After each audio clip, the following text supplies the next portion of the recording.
Hi, everybody, and welcome to Global Professionals in Portugal. Today, our guest is Carl Munson of Good Morning Portugal and the Portugal Club. He is a broadcaster, copywriter, and has had nearly 40 years experience and moved to Portugal in 2017. But I will let you hear from him about his amazing experience. Carl, thank you so much for being here. Hi, good to be here. Thank you. I have sort of met you virtually for years now, and we only met in person once, which is so funny, but you're Really? such a great connector of people, which I really admire. It's something that I try to be too, and I love that about you. So I just wanted to tell you that. Thank you very It's much. wonderful. Thank you. Mm. So can you share what it is that brought you to Portugal, and how did your professional life change, or was it a continuation of what you did before? I haven't really had very much of a professional life, so that wasn't too difficult. I started something, well, in some ways continued what I was doing, the skills, I suppose, and then reframed it and relaunched it with a Portuguese umbrella context. But it began in 2007, I think, was the first time I came to Portugal as a Okay. Brit looking to escape the UK. A lot of Brits go to France or Spain to change their scenery and backdrop and life. And I fancied that. And in my research and mentioning it to one particular person, they said, you should check out Portugal, which was just came out of nowhere. That wasn't in my plans, wasn't on my mind. And I'd only really heard of it, I think, because my dad had come to play golf in Portugal, in the Algarve, possibly, and maybe knew it vaguely in that way as a British tourist destination. And it was going to be France or Spain, which I had some experience of looking at, and they seemed attractive enough as a way of changing life and finding a new backdrop for the sort of life I wanted to lead, which at the time was going to be downshifting, going to some sort of rural location, maybe renovating a house and living a much simpler life. And that's why it came onto the radar. Why Portugal came onto the radar, because that was a very obvious possibility once I started to look, and I was connected to a company called Pure Portugal in the first instance, and came out to hang out with. I did some podcasting with them where they were in central Portugal. I think it was 2007. Okay. So you came in 2007 and you were thinking about rehabbing a rural farm, but I think that is Well, not what yeah, you ended up doing, right? You ended up living in a more densely urban area. Not well, densely urban, but less yeah, rural. yeah, best laid plans and all that. I imagined I would be, well, I found out the word quinta. I thought I'd be having a quinta existence, like a Mhm. farm or some old wreck that I was going to do up and get a bargain price in central Portugal. In many ways, that's what Pure Portugal specialized in, and still do to some extent. And I thought that would be my life, because I really liked it. When I went to Oliveira do Hospital, it's probably the biggest town that people might have heard of, but it was a village not far from Oliveira do Hospital. And the whole vibe of valley life, really lovely warm heat, staying in a yurt, hanging out with alternative types, that really was my life at the time.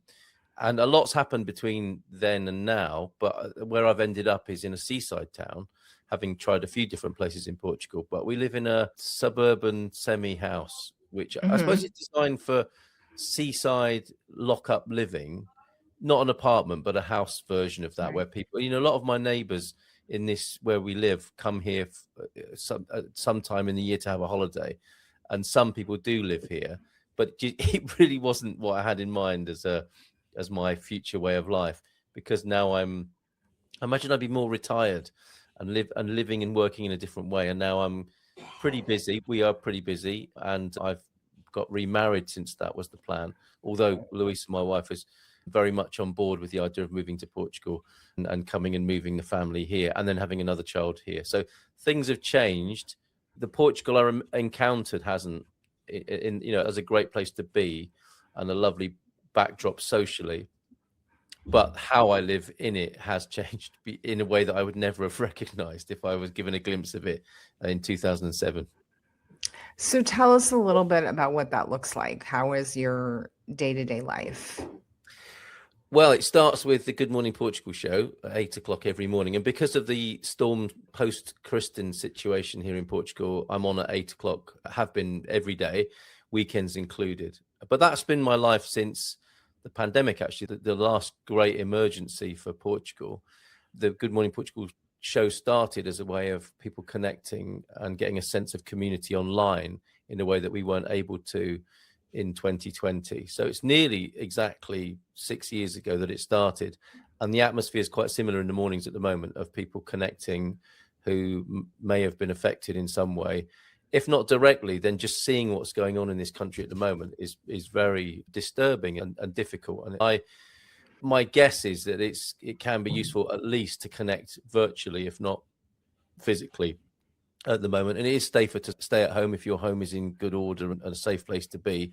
It's like 2020 all over again, that sense of emergency. We have a state of calamity as we speak in parts of Portugal.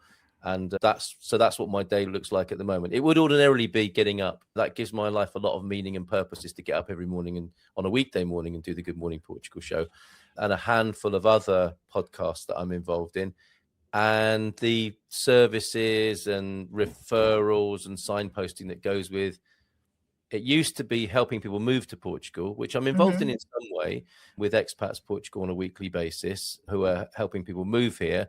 And how I see the Portugal Club and Good Morning Portugal in the mornings now is a way of connecting people who are planning to spend the rest of their lives here, and how we can do that in the most effective, fun, happy, healthy way.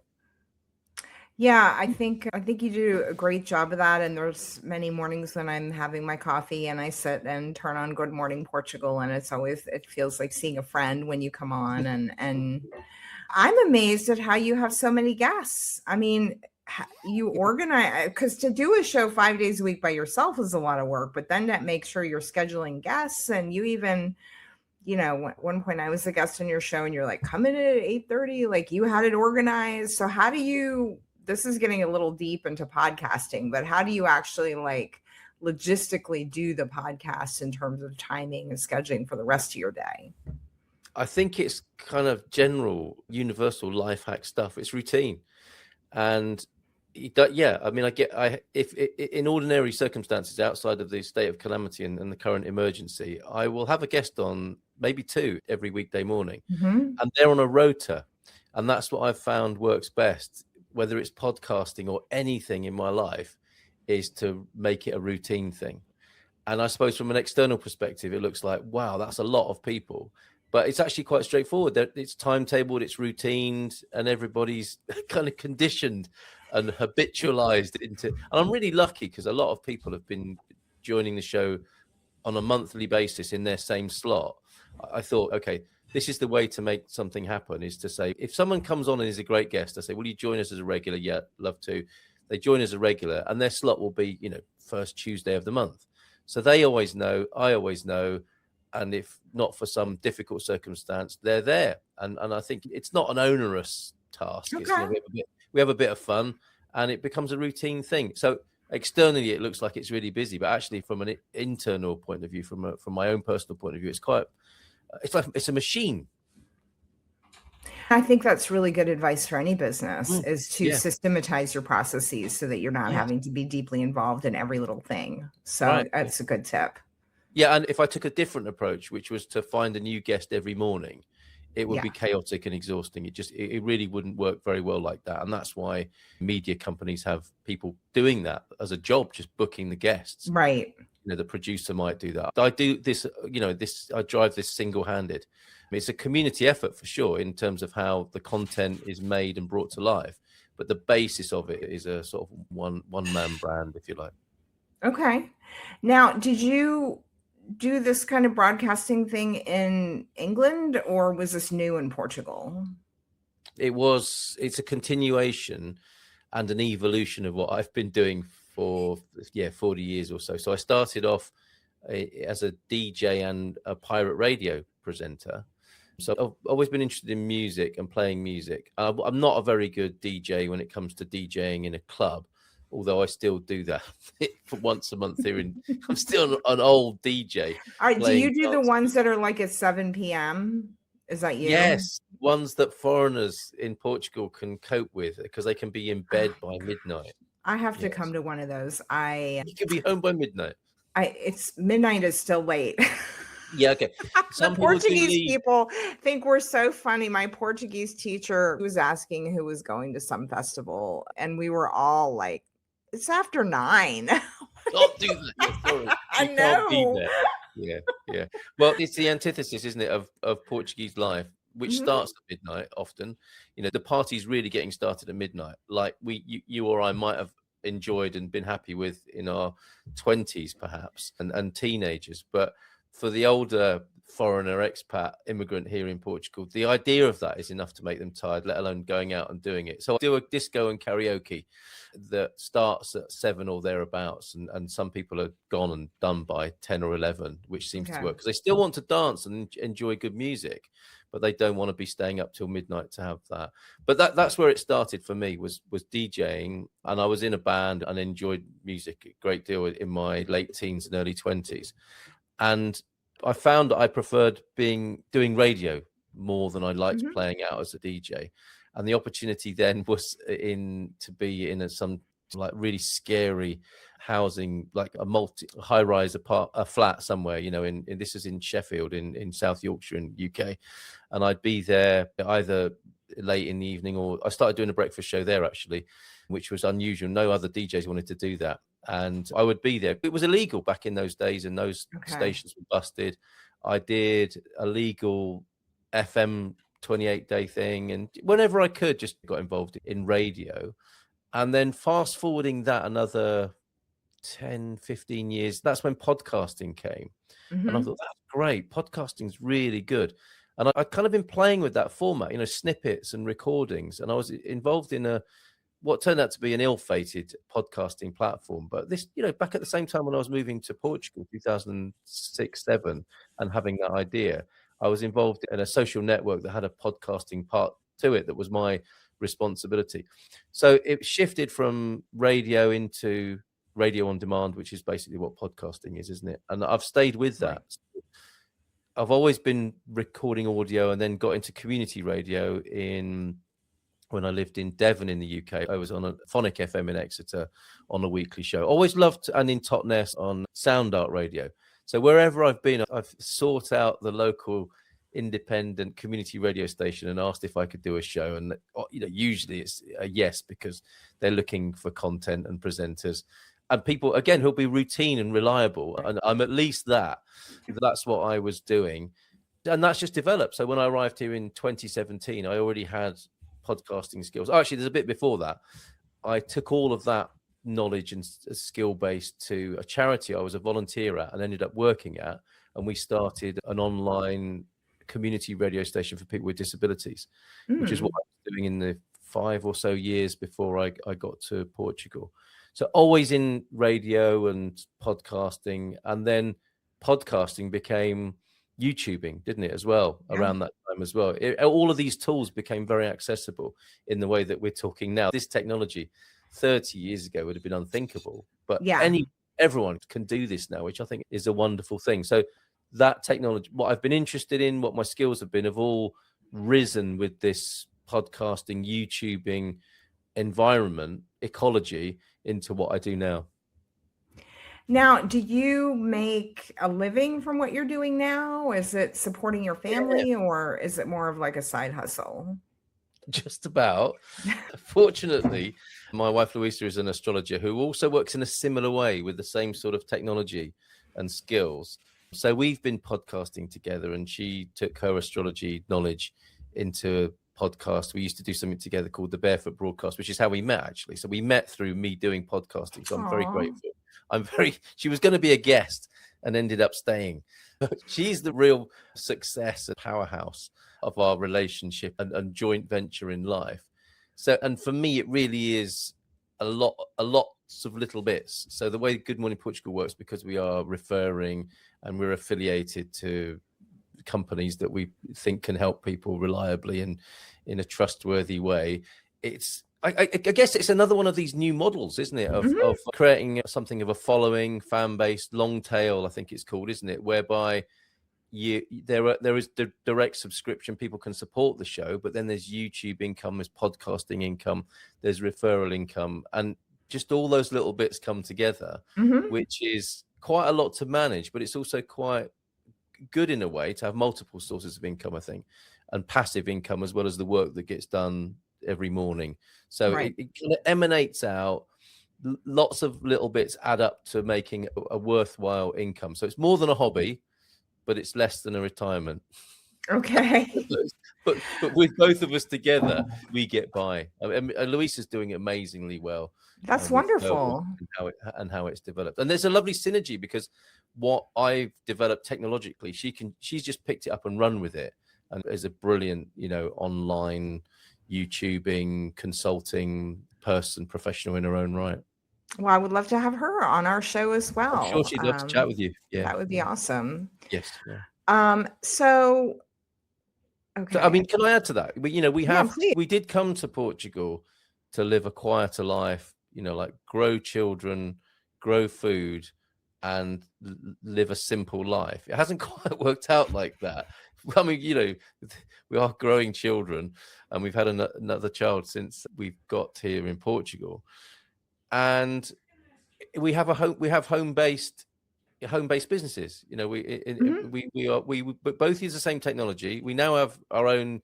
We used to share a studio. That didn't really work very well. Yeah. Which I think is a familiar theme, isn't it, for how couples work that out? They're working from home. But we have separate studios now and separate offices, but work under the same roof and make it work. As we have home-based businesses, which is we're really grateful to be operating in that way. And we've made it work, as with all of the challenges that come with that, of starting a businesses in Portugal, then bringing it together under one business in Portugal. It's quite complex running a business here, but it became the obvious thing to do, and we're doing that. So it hasn't been quite as planned, but in another way, it's going according to plan, and we've just taken the steps we needed to take, and we're very lucky to be running businesses where we can work from home and have something of that original, the spirit of the original vision, if not the physical outlook or appearance of it. I mean, they say that's life happens while you're making plans, right? So Yes, we all plan absolutely. for certain things, and then another thing happens, and yeah, and tell God your plans, and God laughs at your plans, kind of thing. Right. That is, I totally accept that. And I make an effort. I think of a direction. I try things, and I see how much God wants to laugh at these various ideas, and or support them and encourage my efforts. But yeah, we've had a go, that's for sure. We've come here and had a really good go at supporting ourselves and creating businesses and income. And if you're coming here as a foreigner looking for a job, that's going to be very difficult, isn't it? Yeah. That's not an ideal scenario. The best bet is to do your own thing and start a business. I think if you're still of working age, if you haven't got the means to retire and not worry about that ever again, I would say start your own thing, because the job market is so competitive, so poorly paid in so many ways. Or have a foreign contract in this environment. But then again, there's pluses and minuses with that as well. Absolutely. And the other thing about Portuguese jobs is I've worked flexibly for a long time, so I admittedly am super privileged and spoiled. But you have to be there from 9 a.m. until 7 p.m. Yeah. every day.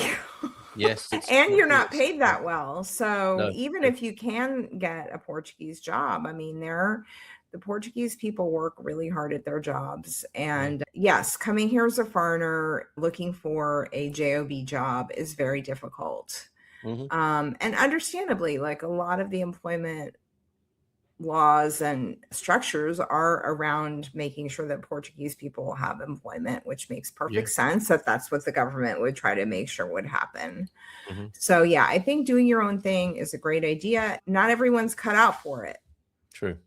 Some people want to go somewhere and have someone tell them what to do, and that's okay too. There's nothing wrong with being that kind of person, but I think some of the people that I've known that have come and left, it was because a couple of those people, it was because they didn't want to do their own thing. They wanted a paycheck, and they Yeah. couldn't get that here. That would be what they want, and then they could get it in their home country. Well, big assumption worth knowing about long before you get here, I would say, because I have seen that on, you know, Mhm. on social media.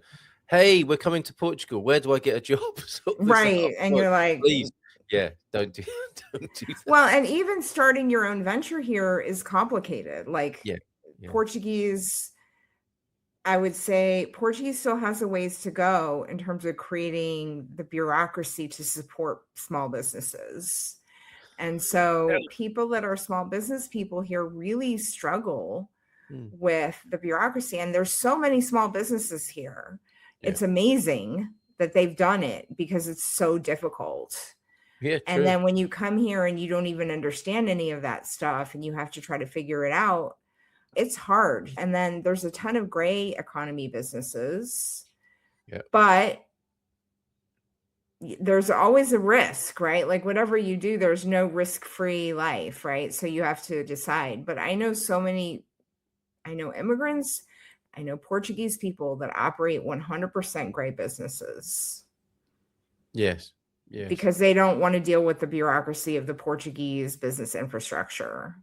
Yeah. So it's hard. And it's extra hard if you're a foreigner doing that, because Mhm. you don't know how to do it. And I'm not, you know, this isn't a sort of moral judgment or a recommendation. I mean, my recommendation would be to be legit as a foreigner, because 100% legit, because you don't need that extra worry and stress about, you know, not knowing what you're doing, in a way that Portuguese people do know what they're doing. They grew up in this culture. They know how to make it work. And that's very much a Portuguese ethic, isn't it? Is making things work.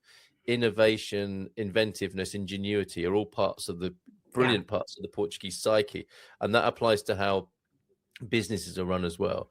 And you can't come here with your existing mindset about how a business is run, because you find out in a very painful ways that mainly fines and costs that you could never have envisaged, and you're punished for having assumptions in that department. So if at all possible, get set up as well as you can to run a completely legit business, because at least with that, at least if you do that, you'll find out if your idea will work against the standing costs that you'll experience. And if you've got a going concern, you know, if you've got something that will work, basically a viable business, it's worth checking out from the get-go what the costs and structure and all of that will be as best you can. You know, the longer this goes on and the more people move here, the easier that's becoming. But it's such a sort of hall of mirrors full of smoke, to complicate the analogy. A smoke-filled hall of mirrors. I'm on my 5th accountant here.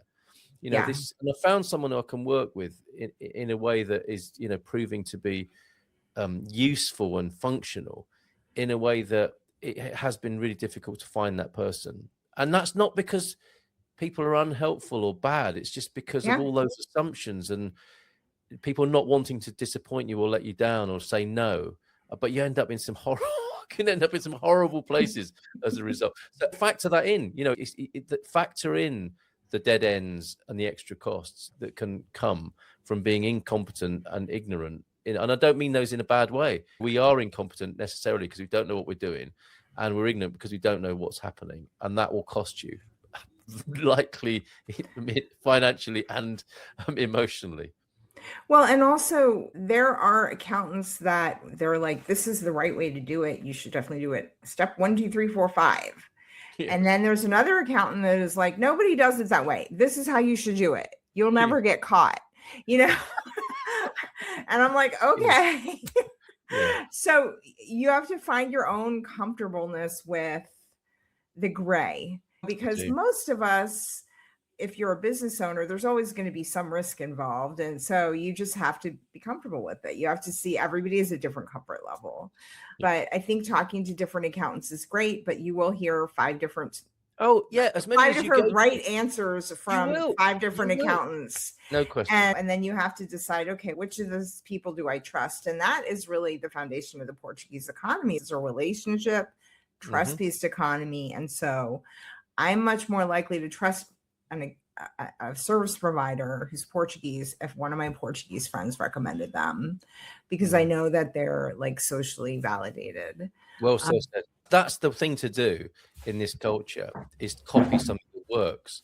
And I've only just realized that, or thought of it in that way, because that is a recipe for tradition as well, isn't it? To keep copying what works is part of what's traditional and conservative and culturally safe about Portugal. On the other side of that is perhaps a lack of risk-taking and innovation. And as much as Portugal is hailed as a startup, potential unicorn hotbed, it can be, and there are certain environments where that's encouraged and where it's celebrated and hyped. But generally speaking, out of Lisbon and those hubs of hot, trendy co-working spaces, it's a very conservative business environment. And in business and in so many other things in Portuguese life, if you copy what works, I suppose it's like sort of 100th monkey syndrome, isn't it? Or theory. People copying what works. That's how that monkey washed the rice or broke the nut or whatever that story is based on. And that's what I've done, is that I thought, okay, I can't just take risks willy-nilly and do what I think is right here, because I've had just too many fines and difficulties doing it that way. I know I'll copy something that works. I'll ask what works and do that, rather than try and be too inventive or clever. I've grown to like that, because I'm not that person naturally. I now manage an LDA here in this country, and it's calling me to be a person or a personality I'm not, with all the I dotting and T crossing and stuff like that. And it's actually proving to be an exercise in personal growth as much as it is do it the right way and it's going to work out fine. You get that free added value here. If you run your company properly, and therefore hopefully successfully, you will find inner resources and qualities inside yourself that you may have thought you never had and never wanted to have, but you have to develop them nonetheless. And that's a free gift. Yeah, I think that's great advice. And it's something that's very hard to do day one. Oh, yeah. If you land here and you're like, I'm starting today, you see people who come here and they're like, I'm going to do things differently. And you're like, well, you don't even really know how things are done. How do you know how they're going to be different? So it takes a minute to be here and understand, who do you want to copy? What do you want to learn from who? Yeah. And so coming here with some kind of an income so that you don't have to try to figure that out while you're, have little kids or whatever your situation is, I think is a great idea. And don't lose that though. That's not to say don't have the world-changing dreams and aspirations about things. Do need to be done differently at times, and we're in that situation in the world, aren't we? So many of the systems we've grown up with are falling apart in front of our very eyes. Innovation, transformation, evolution is all required at the moment. And in the meantime, Finances and the government we know is chugging along, requiring of you a certain way of working. So that's the smart thing, isn't it? How to balance that correctly, how to keep your eye on what your dreams are and what you think is needed in the world and what could change the world in a positive way, and render unto Caesar in the meantime in a sort of mature, grown-up way. And I'm hearing myself say that because that is just not me in so many ways, but I've had to sort of become that in being here. And I suppose age helps with that. But just in the same way that I didn't see myself living like this in the kind of house I'm in as my future in Portugal, I didn't see myself being like this as a person and as a business person, because that was never me. I've just had to do that. And as I'm saying there, I do want to see the world change as well. And I want to see this society, the things I love about it, not stay the same, but be preserved and celebrated. And therefore they will persist.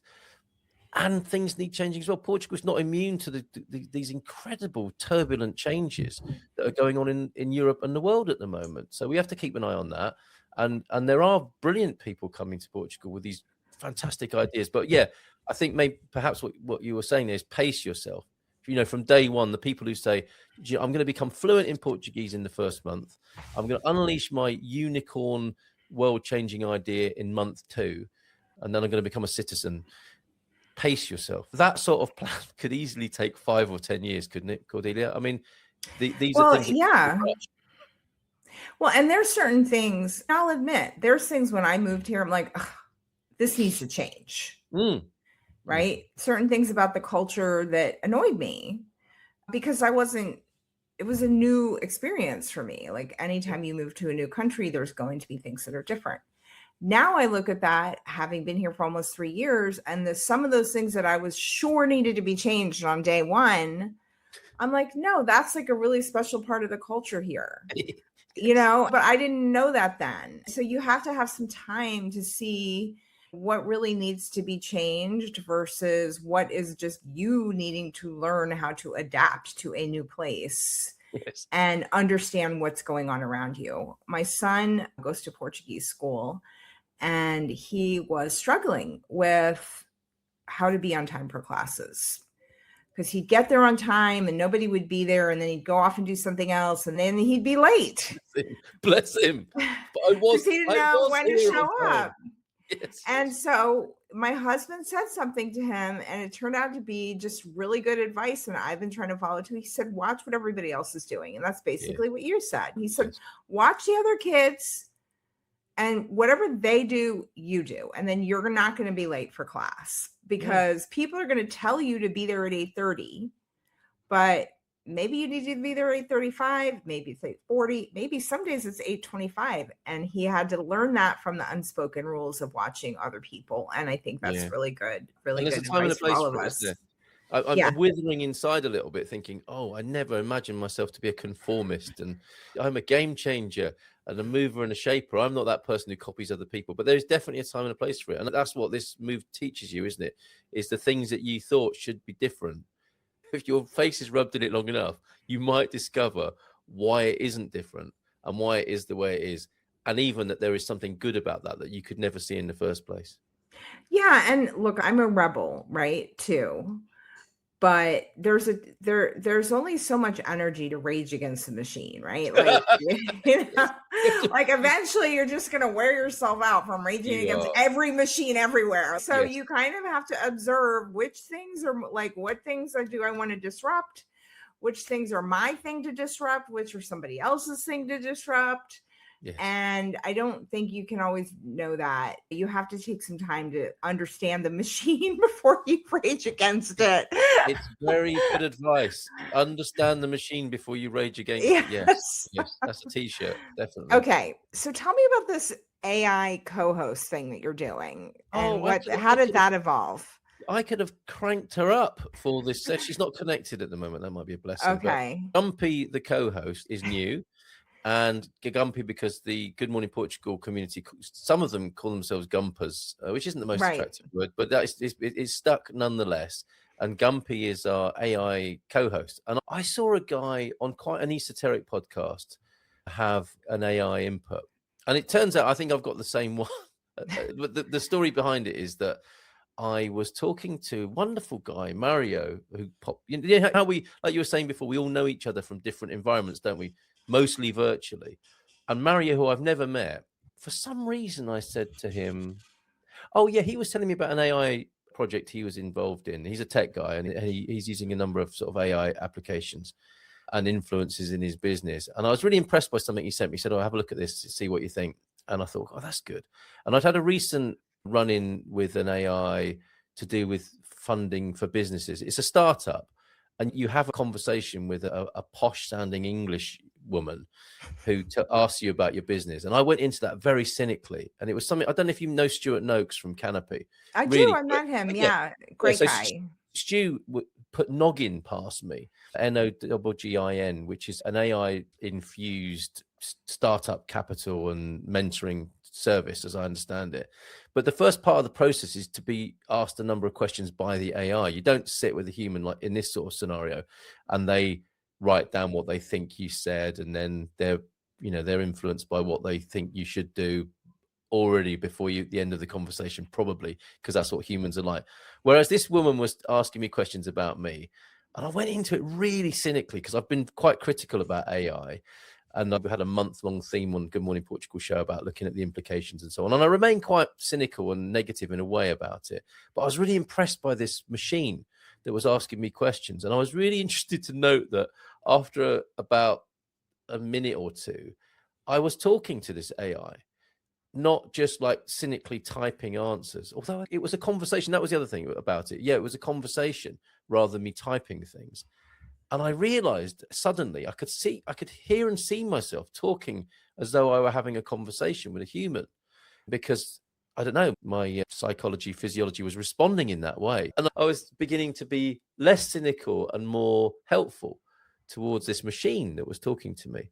And by the end of it, I thought, wow, certainly for my wife, Louisa, this would be an amazing basis of an astrological consultation.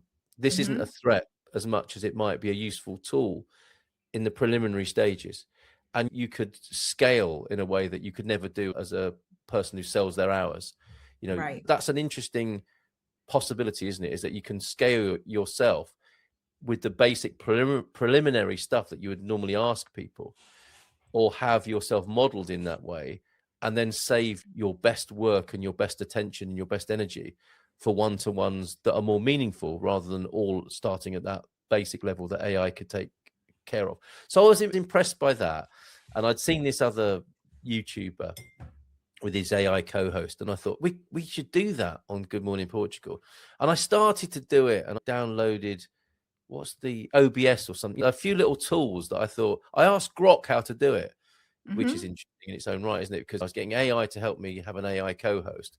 And then brilliantly, a human helped me out at the end. It was Mario, who I said, look, this AI you're working with, do you think it would be easy for me to have an AI co-host? And he is like, you know, you just imagine it's like a scene in a movie. You hear the tapping of keys and like, try this. So I tried it, and it escalated in one day to a point where he said, well, that should do you. I think if you try this, this, and this, that should work. So I went and tried this, this, and this, got very excited, reconfigured my desk, got a laptop, put her on the laptop, and I was ready to start it the next day. And he said, oh, no, hold on, in a typical sort of, and quite rightly, a tech way, we need to test it. And I'm thinking, it works well enough for me, which is how I tend to go about things. This is the balance between following people who obviously are doing the right thing and it works, and just being crazy, that works, let's just go with it. Right. Don't let the evidence spoil the good. In this regard, with the AI, I was like, I'm ready to do this, Mario, let's do it. He said, no, we need to test it. We need to make a sound more this or that, or you need to tinker with the settings. And then, but within a week, I had an AI co-host on the show. Wow. Which is interesting. And we've been derailed subsequently because there's something much more important to talk about in the mornings from a community point of view. But I think that will be an interesting experiment. So that's Gumpy, the co-host. So I use AI all the time, to the point where I follow Scott Galloway, who's suggesting we all stop and unsubscribe as a form of resistance in the United States. And I looked at the list of stuff to unsubscribe to, and I was like, everything. Oh my God. Like, I am an addict for all of these things. And I thought, well, I'm also super supportive of human rights and blah, blah, blah. You know, I'm like, can I not just give up fried chicken? I mean, one of the things on the list was OpenAI, and I've gotten really good at using ChatGPT to help me with my work, with everything. And I was like, so I'm going to try out Mistral and see how Mistral is, because that's a French-owned AI. Grok is owned by EM, so don't necessarily want to support him. So it's hard, though, in this world of billionaire crazy people who are just supporting all sorts of crazy things. You're like, well, does my $20 a month really make a big difference? But so I don't know. It's a difficult decision we all have to make. Agreed. But this question list, I put in your bio, I put in your information, I put in my standard list of questions, which I've since had AI help me refine. And then it gave me a list of questions for Carl. Wow. So I guess the next step is I don't need to be here. I could just have my AI co-host ask you all those questions. Well, I did ask my AI co-host if she means the end of me. And you'd have guessed what the answer was. Oh, no.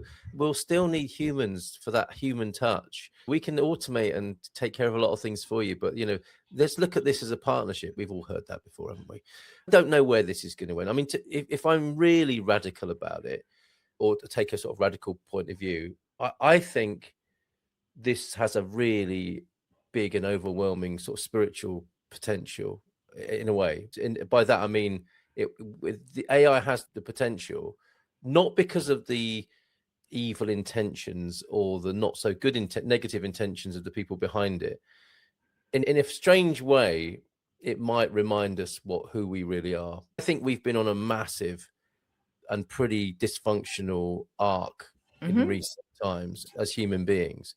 And we've all been a part of that in some way. This is not to blame anyone. We're all part of this sort of journey we've been on, and we have to kind of play in the way that you describe. How do you spend your money?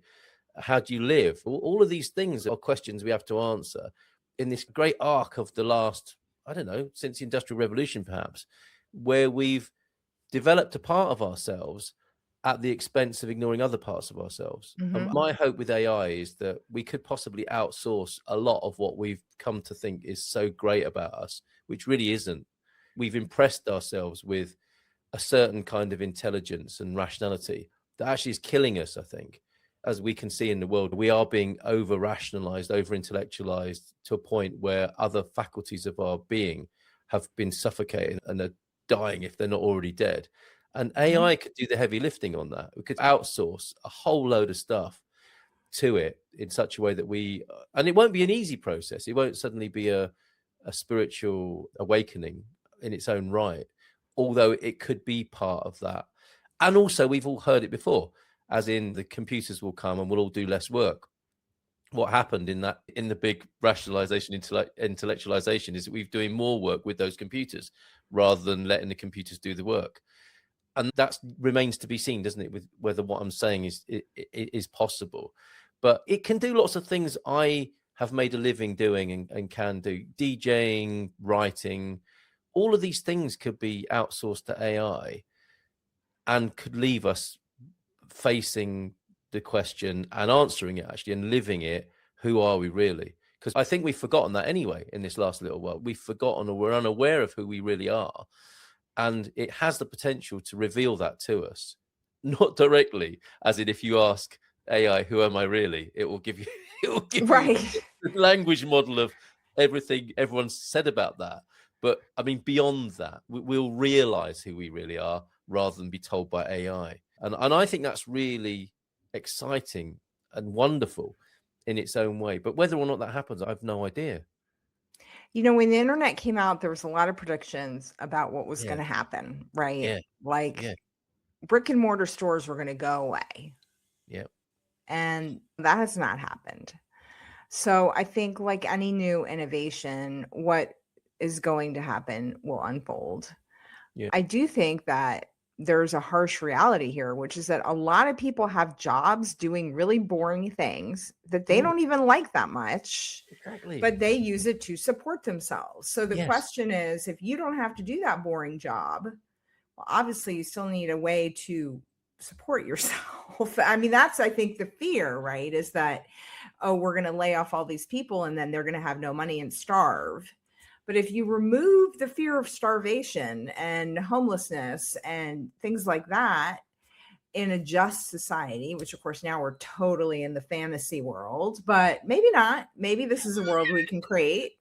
Yes. But I know as a business owner, a lot of the writing that I do is so boring. Like, I don't love writing marketing copy. I'm not like, oh my God, I get to wake up and my soul is expressing itself through this workshop description. But I love teaching the workshop because then I do get to connect with the people and I get to have that shared experience of teaching. So I love AI because a lot of the stuff of my job that is boring and tedious that I don't like doing, it does for me. So then I can focus on the stuff that I find more rewarding. But for somebody whose whole job is to be a bureaucrat or to be an admin or to do something that essentially a computer can do for you, then I think some of the fear of AI is amplifying the fears that you're seeing in the world now, which is, are there going to be like a billionaire class that have everything and then everybody else is going to have nothing? Aren't we already there in many ways? I mean, we're not. We're not there. Okay. You know, people have homes and food, and I know there are people that don't have homes and food, but there are many, many people that have homes and food and healthcare and that are not billionaires. Yes. But if you got to a point where 90% of the jobs that are boring or done by a computer, Mm, who are you? When you say you meet somebody, say, what do you do? yeah. And it's like, well, maybe there's another way to define who I am besides what I do. That's what I'm talking about. That's Yeah, what I I think. get you. Given that that's where we're at, that's not that brilliant, I don't think. I've been hypersensitive to that that's why when we first started talking, I haven't had a professional life. I didn't value that. I could see how it was useful to win the game and to have a certain comfort in life, but I couldn't see how from an early age that was a contribution to the greatness of being a human being. And that's not to diminish anybody or to be Mhm. critical. I don't mean that. I say that as a personal choice and observation. I don't not value judging anybody else and their choices in life. But the thing you said about the fear of starving and having a roof over your head, that is also why we're in the state we're in at the moment, isn't it? It's all fear driven. And that's why I use the word radical, because what AI is making us think about, it is terrifying in some ways, because we've got so used to the fear-based drive and game of putting a roof over our heads and paying the bills, and that's the justification everyone gives, isn't it, for doing a shitty job, pardon my French. Or a So job that they find morally repugnant. exactly. That's Yeah, another excuse. Well, I yeah, gotta feed my kids. Oh, yes, yeah. exactly. And we're having that put in our face by the situation we've created for ourselves Mhm. in quite an astounding and potentially evolutionary way, which always remains to be seen, doesn't it? Because that happens in retrospect. In a way, that will be a historical matter, Yeah. whether that happens or not, and we won't know whilst we're going through it, because people don't tend to. But at least we are in a situation now where we are asking questions of this kind, possibly, unless you're too busy paying the bills, which is the predicament we're describing. And it's not that everyone should be asking this question, it's just that in many ways we're being forced to by the pace of this. And I hope that's what this is some great big, on a cosmic level, a truly positively useful step for humanity, what we're going through at the moment. You'd hope so. I think I'm It's a so hard to subscriber to it. know. Yeah, right. I think about the women in America who fought for suffrage Mm, for years. Really, when America was founded, they knew that women should have the vote and they knew yeah. that slavery was wrong. There's a lot of conversation about how the founding fathers, oh, they just did the best they could. I'm like, no, they didn't. They knew women should vote. It's documented. And they knew that slavery was wrong, also documented. But they threw all those people under the bus Hmm. to start their country, which is fine. Here we are, history's the results of that. So you had the women who fought for suffrage for hundreds of years, who knew that they should have the right to vote, and their allies. There were men that supported them. Yeah. And you had the people that were opposed to slavery. And of course, I'm very focused on US history because I know more about that. Hmm. But it happens everywhere in the world. And the woman who fought for suffrage in like 1789, you know, she fought really hard for it. And then she died and she didn't get the right to vote. Hmm. But the woman who fought for suffrage in 1919, in her lifetime, she saw women get the right to vote. But Yes. that wouldn't have happened if that woman in 1789 had not have done her fighting. Yeah, right. Yeah. And so we never know where in the arc of history we are. No, right. That's only something you can see from hindsight. Yes. Yeah, And absolutely. so we don't know. Are we in 1919 in America where women got the right to vote in 1920? Or are we in 1789? Gonna And know, are we? so We are not gonna we know. don't know until later. And the civil rights movement, there's so many things that we're still very much in the arc of history on. And so I Mm. hope that we are progressing as a species. But anyway, this got super deep. We haven't mentioned Portugal once for a No, this is while. what I love this is really what I love talking about. So sorry if Me I've too. influenced Me that too. No, I direction. love that. And I'm definitely a spiritual seeker. And this is stuff that I love talking about too. Well, I mean, if I may connect it to Portugal, like I said before, Portugal's not isolated, separated from the great movement of the world at the moment and the plight of what we loosely call the Western world and Europe as a continent and the idea of Europe as well, European ideas, values, etc. We're very much a part of that. And it's going to be interesting to see what Portugal's part is in that, because Portugal has a tends to have a very, well, all the countries and cultures have their own sort of expression of it. But there's something fascinating about Portugal's history and response and positioning with these things. And it seems like it's happening again at the moment. It's like there's always this sense of great optimism, and that's weighed down with a kind of pessimism and stoicism matched to a kind of idealism. It's really an amazing country of contradictions, which probably isn't unusual all over the world, but Portugal has a special way of blending these polarities, if you like. And it's a lovely place to be, to see that and be part of it. That in terms of what we might say about Portugal, I do not regret becoming interested in Portugal in 2007. I'm delighted I moved here in 2017, and I'm delighted to be here today talking to you in Portugal, despite this state of calamity and all the terrible things that are going on for some people in 2026. I think it's an amazing country to be, and an amazing seat to sit in the changes, the deep stuff we've just been talking about. I think it's an amazing place to be from that point of view. And I think it affords a really, I don't know, special, because it's not necessarily comfortable, because it isn't for everybody, but there's just something overall on a personal level. Yeah, I'm glad to be here. And I think on a more sort of collective level, I can only recommend it. But I guess if it appeals to you and if it matches your vibration, I suppose, I think it's an amazing place to be in a difficult time. I suppose it would be one way of summing it up. I agree. I think it is too. And I think that we're going to see a Portugal that is going to change in our lifetime, because the immigration has changed. I would say living here has given me a much deeper appreciation for the whole immigrant experience now that I am one. Yeah. And I know so many immigrants in a different way than I did. I wouldn't say that I was never anti-immigrant in the US, but I didn't really get how great immigrants were until I started meeting all these amazing people that have immigrated to Portugal. And I was like, oh my gosh, these people are interesting. And a lot of times when people immigrate, they are disruptors because they're obviously not okay with the status quo, or they would just still have stayed wherever they were from. Yes. Right. So by their very nature, people who become immigrants are disruptors. Yeah. And the first wave of immigrants who came here were essentially just retirees that were pretty comfortable in their bubble. Yeah.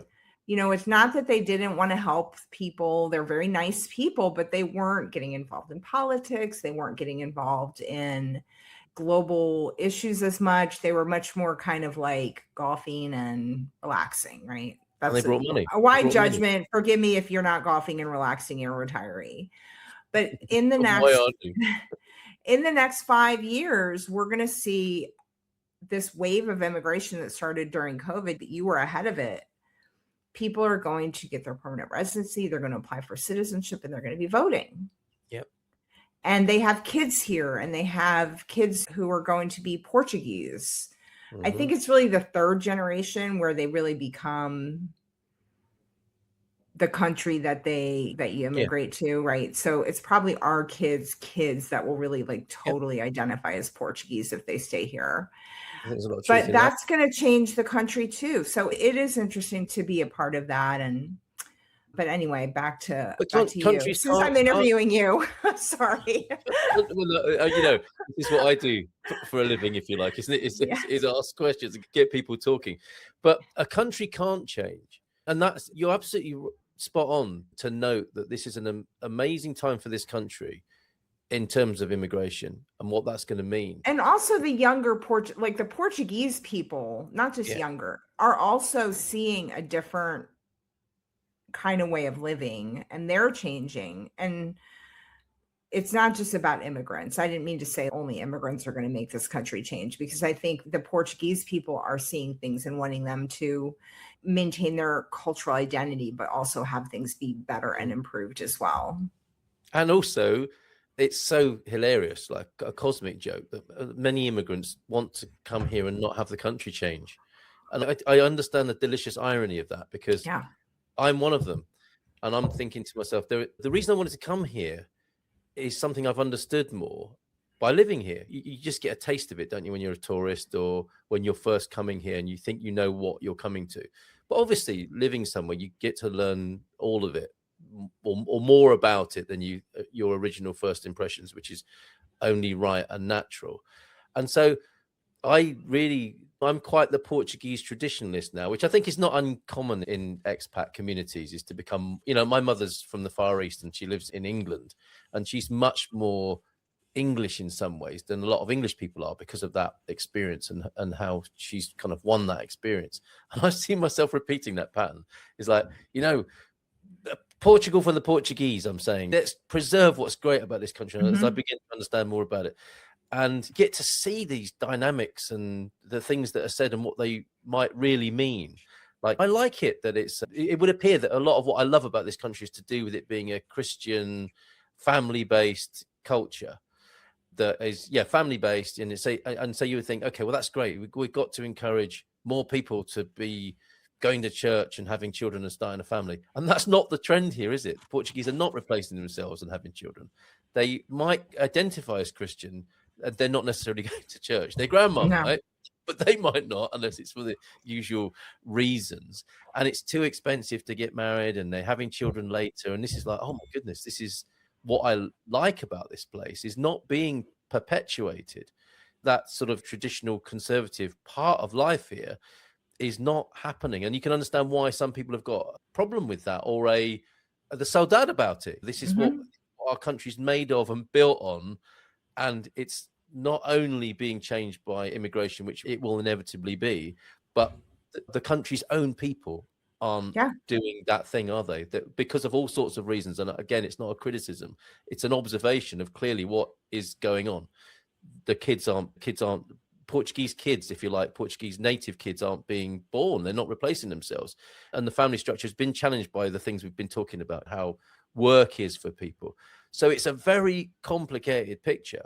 And the only thing I can think of to do about that picture, to stop it not being how I'd like it to be, and to attenuate and diffuse some of the tension that's coming from all of this polarity and political fighting, is to talk. We do have to have a conversation, don't we? How is it, to me, that we've got 1.5 million foreigners in Portugal in a population of 10.5 million?